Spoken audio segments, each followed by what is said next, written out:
ये कहानी जेक के बारे में है जो कि पेंडोरा प्लेनेट का रहने वाला है। ये अपनी फैमिली के साथ बहुत खुश होता है जिसमें इसकी वाइफ और बच्चे हैं। ये बताता है कि मेरे अपने बच्चों के अलावा मैंने 2 बच्चे भी अडॉप्ट किए हुए हैं, जिनमें एक मेरी ही पुरानी साथी की बेटी है जो उसको पैदा करने के बाद मारी गई, और एक और बच्चा है जो कि इंसानों का ही है, क्योंकि आज से कुछ सालों पहले इंसान इस प्लेनेट पर रहने के लिए आए थे जहाँ पे मैं अभी रह रहा हूँ। लेकिन जब वो वापस जमीन की तरफ चले गए तो ये बच्चा इधर ही रह गया। तब से ये मेरे साथ ही रहता है। ये सब बच्चे आपस में बहुत खेलते और एक दूसरे का काफी ख्याल भी रखते हैं। जेक अपने सब बच्चों को सब सिखाता है, जैसे कि तीर चलाना, मछली पकड़ना और भी बहुत कुछ। ये सब बड़े छोटे खुश तो होते हैं, लेकिन एक रात जेक और उसकी वाइफ आसमान में चमकता हुआ एक सफेद तारा देखते हैं। तो जैसे ही करीब आता है तो पता चलता है कि ये तो इंसानों की स्पेसशिप है, तो एक बार फिर से इनकी प्यारी दुनिया में रहने के लिए आ रही है। इंसानों की स्पेसशिप से निकलने वाली आग की वजह से जंगल में आग लग जाती है, जिससे बहुत से जानवर मारे जाते हैं और बहुत नुकसान होता है। इसके अंदर से इंसान निकलते हैं जो बड़े बड़े रोबोट्स के अंदर बैठे हुए थे, और इनकी बहुत बड़ी गाड़ियां भी थी जो रास्ते में आने वाली हर चीज को कुचल रही होती हैं। जबकि जेक और उसकी वाइफ के पास इस तबाही को देख के रोने के अलावा कुछ भी नहीं बचता। पता नहीं इंसान कब इंसान बनेंगे। खैर, अब लैब को दिखाया जाता है जहाँ एक नीले रंग का इंसान जो बिल्कुल जेक और उसकी फैमिली जैसी शक्ल का लग रहा था, वो बेकाबू होकर उठता है और आसपास के लोगों को मारने लगता है। उसको उसके साथी कंट्रोल करते हुए बताते हैं कि आप हमारे कॉलोनल हैं, यानी कर्नल हैं, और आप इंसान ही हैं। हमने आपके मरने के बाद आपको मॉडर्न टेक्नोलॉजी की मदद से ऐसी बॉडी दे दी है जिस वजह से आप इस प्लेनेट में जिंदा रह सकेंगे। आप दिखने में इस प्लेनेट के लोगों जैसे ही लगेंगे, आपको फिक्र करने की कोई जरूरत नहीं है। इसी तरह बहुत से इंसानों को ऐसी बॉडी दे दी जाती है जो कि हम इन कर्नल के आसपास खड़े लोगों में देख भी सकते हैं। दूसरी तरफ जेक और उसके साथी इंसानों को रोकने के लिए उनकी ट्रेन को तबाह कर देते हैं, जिसमें उनके हथियार और खाने का सामान जा रहा था। ये लोग खुद उड़ने वाले क्रिएचर्स पर थे और इंसानों के हेलीकॉप्टर्स को भी तबाह करने के बाद उनका सामान लूट लेते हैं। जब कर्नल को इस होने वाले नुकसान का पता चलता है तो वो जेक को मारने का प्लान करता है, क्योंकि जेक ही है जो नावी लोगों का लीडर है। बेसिकली जेक और उस जैसे दिखने वाले लोगों को नावी कहा जाता है। ये सभी वो लोग हैं जो जंगलों में रहते हैं और इन्हीं ने ट्रेन पर अटैक भी किया था। लेकिन कर्नल की सीनियर ऑफिसर उसको बताती है कि हमने जब भी जेक के जंगल में अपने जहाज भेजे तो उनके उड़ने वाले क्रिएचर्स ने हमेशा उनको तबाह किया। अब तुम ही हमारी उम्मीद हो जो कुछ कर सकते हो। तो कर्नल जंगल में अपने कुछ साथियों के साथ पैदल जाता है जहाँ पर जेक के बच्चे खेल रहे थे। वो अपनी तरफ इंसानों को आता देखकर अपने फादर को बताते हैं, लेकिन उसी वक्त इंसान उनको पकड़ लेते हैं। कुछ ही देर में जेक की वाइफ वहाँ पर पहुंचकर एक इंसान के सर से तीर आर पार कर देती है। दोनों में लड़ाई शुरू हो जाती है। जेक की वाइफ अपनी बाकी बच्चों को तो बचा लेती है, लेकिन कर्नल उसके उस बेटे को उठा के अपने साथ ले जाता है जो इंसानी शक्ल वाला बच्चा था, जिसको इन्होंने अडॉप्ट भी किया हुआ था। जेक की वाइफ अपने बच्चे को लेके परेशान ही थी कि जेक कहता है कि हमें इस जंगल को छोड़कर जाना होगा क्योंकि मैं यहाँ का लीडर हूँ और वो कर्नल मेरे पीछे है। क्योंकि जब पहले इंसान यहाँ आए थे तब मैंने ही कर्नल को मारा था, क्योंकि वो नीले जिस एवाटार में जिंदा होकर दोबारा आया है तो वो मुझे मारना चाहता है। अगर मैं, तुम और हमारी मुकम्मल फैमिली यहाँ से चली गई तो हम अपने कबीले के बाकी लोगों की जान बचा सकेंगे, क्योंकि हमारा पकड़े जाने वाला बच्चा जल्दी हमारी लोकेशन बता देगा कि हम कहाँ रहते हैं और इंसान यहाँ तक पहुँच जाएंगे। जेक की वाइफ जाना तो नहीं चाहती लेकिन आखिरकार मान जाती है। कि दूसरी तरफ इंसान जेक के बच्चे पर जुल्म कर कर उसके घर का पता पूछ रहे होते हैं, लेकिन वो हिम्मत करता है और कुछ भी नहीं बोलता। कभी कर्नल आकर उनको रोकते हैं और कहते हैं कि ये इंसान है तो इसे हम इंसानों की तरह बात करेंगे। ये उसकी तरफ दोस्ती का हाथ बढ़ाकर बताता है कि मैं तुम्हारा असली फादर हूँ। तो आखिरी बार जब मैं दुनिया में आया तो मैं जानबूझकर तुम्हें यहाँ छोड़ के गया था, क्योंकि मैं साथ तुम्हें लेकर नहीं जाना चाहता था, लेकिन अब मुझे एहसास है और मैं तुम्हें अपने साथ वापस लेकर जाऊंगा। जिस पर वो मासूम बच्चा मान जाता है कि ठीक है, मैं आपको जगह दिखा दूंगा। जबकि दूसरी तरफ जेक और उसकी फैमिली अपने कबीले को छोड़कर अपने उड़ने वाले क्रिएचर्स पर बैठ के यहाँ से बहुत दूर चले जाते हैं, कम से कम कहीं रहने को नया ठिकाना मिले और वो वहाँ पे रह सके।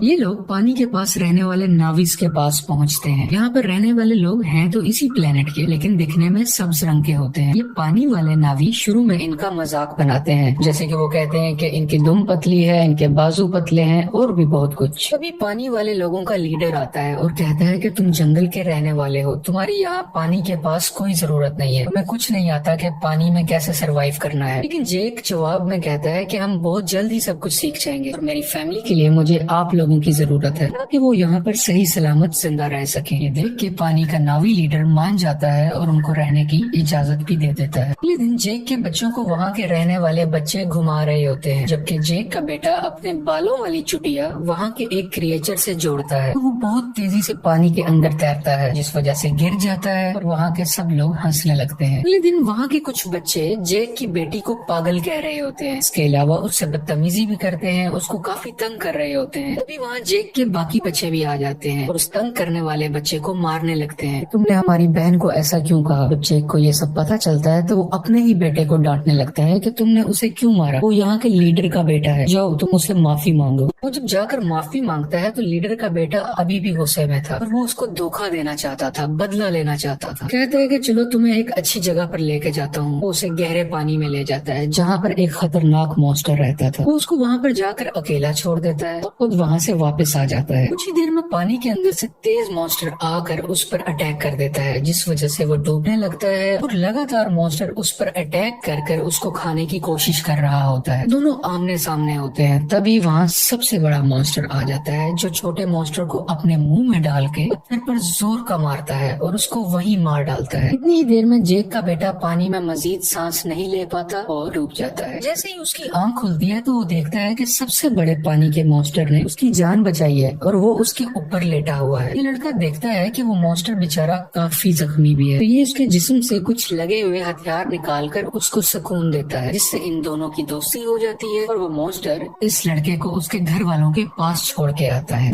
जब सब्ज कबीले वाले नावी लीडर को ये पता चलता है कि उसके अपने बेटे ने ही जानबूझ के हमारे मेहमान को मॉन्स्टर के पास मरने के लिए छोड़ा, तो वो उसको सजा देने लगता है। लेकिन जेक का बेटा कहता है कि आपके बेटे की कोई गलती नहीं है, ये मेरा आइडिया था गहरे पानी में जाने का, मैंने ही कहा था कि हम वहाँ चलते हैं। इसे देख के लीडर के बेटे को शर्मिंदगी होती है कि इसने मुझे बचा लिया, कि मैंने गलत किया था, मैं तो उसको मारना चाहता था। इसी चीज को देखते हुए वो अब दिल से इनका अच्छा दोस्त बन जाता है। जेक का वही बेटा सबको बताता है कि बड़े मॉन्स्टर ने मेरी जान बचाई और सब दोस्त उसका मजाक बनाने लगते हैं और कोई भी उसका यकीन नहीं करता। अगले दिन ये दोबारा उसी बड़े मॉन्स्टर के पास जाता है और जाके बहुत ज्यादा एंजॉय करता है। वो दोनों आपस में बहुत खेलते हैं। जबकि कर्नल जेक की तलाश में अब तक फिर रहा था, तभी उसको इन्फॉर्मेशन मिलती है कि जेक अपनी फैमिली के साथ कहाँ कहाँ जा सकता है, लेकिन अभी भी एग्जैक्ट इन्फॉर्मेशन नहीं थी, इसलिए मजीद ढूंढना पड़ रहा था। कर्नल ने वहाँ के उड़ने वाले कुछ क्रिएचर्स पर अपना कंट्रोल भी कर लिया था, जैसे कि वहाँ के रहने वाले लोकल नावी लोग उन क्रिएचर्स को इस्तेमाल किया करते थे। तब इंसान जेक को ढूंढने के लिए निकल पड़ते हैं और एक जजीरे यानी आइलैंड पर पहुँचते हैं, जहाँ के लोग कहते हैं कि हमने कभी नहीं देखा जिसकी तस्वीर तुम हमें दिखा रहे हो। कर्नल को इन सब की बातें झूठ लग रही होती हैं, तो वो इन लोगों के एक क्रिएचर को मरवा डालता है। कर्नल का बेटा उसे समझाता है कि ये लोग कुछ नहीं जानते, ये सिर्फ मछलियाँ पकड़ते हैं, इन्हें छोड़ दो, ये कुछ नहीं जानते। तो कर्नल भी अपने बच्चे की बात मान लेता है, लेकिन जालिम इंसान फिर भी जाते हुए वहाँ आग लगवा कर उनके रहने की जगह को जलवा देता है। इस तरह और भी जगहों पर जाकर बहुत से मासूम नावी लोगों को मारने लगता है। सबसे बहुत कुछ पूछता है, लेकिन इस वक्त तक उसको जेक का पता नहीं चलता कि वो कहाँ पर गया। इसी तरह ये सब इंसान पानी वाले एक क्रिएचर को देखते हैं, उस पर भी लोहे की बनी हुई चेन और कुछ छोटे मिसाइल से अटैक करते हैं। इसके अलावा एक ऐसी अल्ट्रासोनिक गन से भी अटैक करते हैं जिससे वो मॉन्स्टर इंसानों पर हमला ही नहीं कर पाता, इंसान इसको बड़े आराम से पकड़ सके। वो बेचारा मॉन्स्टर अपने छोटे बच्चे के साथ तैर रहा होता है, जिसने इंसानों का कभी कुछ नहीं बिगाड़ा था, लेकिन वो दर्द से तड़प रहा था, चीख रहा था और आखिरकार वहीं पर मारा जाता है। उसका छोटा सा बच्चा इर्द गिर्द घूम कर उसको आवाजें दे रहा होता है और इंसान बहुत ही बेशर्मी के साथ खुशी में तालियां बजा रहे थे कि वो अपने मिशन में कामयाब हो गए। ये सब देखकर कर्नल का बेटा काफी तकलीफ में होता है, क्योंकि उसको इन सब जानवरों की फिक्र थी और वो इस होने वाले जुल्म को बिल्कुल बर्दाश्त नहीं कर रहा होता। इंसान उस क्रिएचर को पकड़कर अपने साथ ले जाते हैं, उसके मुंह के अंदर जाकर ड्रिल मशीन से उसके मुंह के ऊपर वाले हिस्से में सुराख करते हैं, जिसके अंदर से एक पीले रंग का लिक्विड निकलता है, जो कि एक ऐसा पानी है कि जो भी पिएगा उसकी उम्र बहुत कम स्पीड से बढ़ेगी, यानी उसको जिंदा रहने के लिए बहुत से साल मिल जाएंगे और वो जल्दी नहीं मरा करेगा। और इस लिक्विड की कीमत भी करोड़ों डॉलर्स में है, इसको ये मार्केट में बेच के बहुत पैसा कमाने वाले हैं। अगले दिन मरने वाले मॉन्स्टर क्रिएचर को सब्ज नावी लोग देख लेते हैं। उसके बाद जेक को बुरा भला कहने लगते हैं कि तुम्हारी हमारी वजह से इंसान इधर तक पहुंच गए और अब वो हमारे क्रिएचर्स को मार रहे हैं और बहुत जल्द हमें भी। इसलिए जो भी हुआ सो हुआ। ग्रीन नावी लीडर कहता है कि हम इंसानों से मुकाबला करेंगे। इसकी कुछ देर बाद ही जेक का बेटा सबसे बड़े मॉन्स्टर से एक बार फिर मिलने जाता है और देखता है कि उसके ऊपर एक एंकर जैसी डिवाइस लगी हुई है, जिसकी वजह से उस मॉन्स्टर को उस डिवाइस ने वही रोका हुआ था और वो वहाँ से हिल ही नहीं पा रहा था, क्योंकि इंसान उस लिक्विड को हासिल करने के लिए और भी मॉन्स्टर्स को मारने का इरादा रखते हैं। और इस बार बारी है जेक के बेटे के बड़े मॉन्स्टर की, जो साइज में भी बहुत बड़ा है और उसमें से लिक्विड भी बहुत ज्यादा निकल सकता है। इसलिए इंसान अब इस मॉन्स्टर को मारना चाह रहे हैं। बेटा और बाकी भी उसके पास होते हैं, जबकि इंसान इस तरफ बढ़ रहे होते हैं। कर्नल भी इन बच्चों को वहाँ दूरबीन से देख लेता है। जेक और लीडर को पता चलता है कि उनके बच्चे खतरे में हैं और वो अपने हथियार उठाकर उन्हें बचाने के लिए निकल पड़ते हैं। बहुत मुश्किल से बच्चे बड़े मॉन्स्टर से वो डिवाइस निकाल देते हैं, जिस वजह से मॉन्स्टर वहाँ से आगे तैरकर निकल जाता है और बिल आखिर उसकी जान बच जाती है। लेकिन इंसान फायरिंग करते हुए अभी भी बच्चों का पीछा कर रहे होते हैं। यहाँ पे लीडर की बेटी मरने ही वाली होती है तो जेक का बेटा उसका हाथ पकड़कर अपनी तरफ करके उसकी जान बचा लेता है। लेकिन थोड़ी ही देर में बच्चों को बड़ा सा जाल डालकर पकड़ लेते हैं और अपनी शिप पर ले आते हैं। कुछ देर तक बच्चों के पेरेंट्स भी यहाँ आ जाते हैं, यानी कि जैक वहीं रुककर देखता है कि उनकी बच्चों को शिप के आगे कर्नल ने बांधा हुआ है। कर्नल कहता है कि अगर बच्चों की जान बचाना चाहते हो तो शिप पर तुम सिर्फ अकेले आओगे। जेक सबकी बेहतरी के लिए अकेले जाने का फैसला करता है। तभी जेक के बेटे का सबसे बड़ा क्रिएचर दोस्त पानी के नीचे से एकदम से ऊपर आकर इनकी शिप पर चढ़ जाता है और अपने हाथों और दुम से वहाँ खड़े इंसानों को मारने लगता है और हर चीज तबाह कर रहा होता है। ये देख के जेक और लीडर के लोगों को भी मौका मिल जाता है कि वो इंसानों पर हमला कर दें और वो सब लोग शिप की तरफ बढ़ने लगते हैं। इंसानों और इन सब नावी लोगों के दरमियान काफी लड़ाई हो रही होती है। बहुत से इंसान भी मारे जाते हैं और कुछ नावी लोग भी। और वो पानी वाला क्रिएचर इंसानों की एक छोटी शिप के ऊपर से छलांग लगाकर उसको लोहे की रस्सी से इनको दबाकर मार देता है। जेक भी इंसानों का मुकाबला करते हुए बच्चों के पास आके उनको वहाँ से छुड़वा लेता है। कुछ बच्चे अपने अडॉप्टेड इंसानी भाई को भी ढूंढ लेते हैं और वहाँ से भागकर अपनी जान बचाते हैं। लेकिन उसी दौरान जेक का एक बेटा मारा जाता है और उसकी माँ ये सब देखकर अपने दिल पर काबू नहीं रख पाती और चिल्ला चिल्ला के रोने लगती है।